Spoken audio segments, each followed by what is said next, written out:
सुप्रभात देवियों और सज्जनों, मैं कर्नल सोफिया कुरैशी और मेरे साथ विंग कमांडर व्योमिका सिंह आज आपको 6 से 7 मई 2025 की रात 1:05 से 1:30 बजे के बीच भारतीय सशस्त्र बलों द्वारा अंजाम दिए गए ऑपरेशन सिंदूर के बारे में जानकारी देंगे। ऑपरेशन सिंदूर 22 अप्रैल को पहलगाम में हुए विभत्स आतंकवादी हमले के शिकार मासूम नागरिकों व उनके परिवारों को न्याय देने के लिए लॉन्च किया गया था। इस कार्रवाई में 9 टेररिस्ट कैंप्स को टारगेट किया गया और पूरी तरह से इसे बर्बाद किया गया। A niche technology weapons with careful selection of warheads was ensured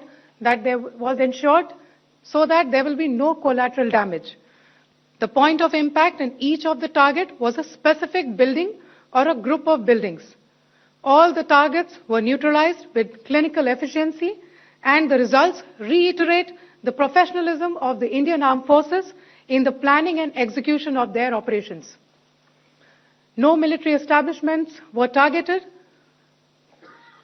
India has demonstrated considerable restraint in its response. However, it must be said that the Indian Armed Forces are fully prepared to respond to Pakistani misadventures, if any, that will escalate this situation. Briefing में शामिल होने के लिए आप सभी का धन्यवाद।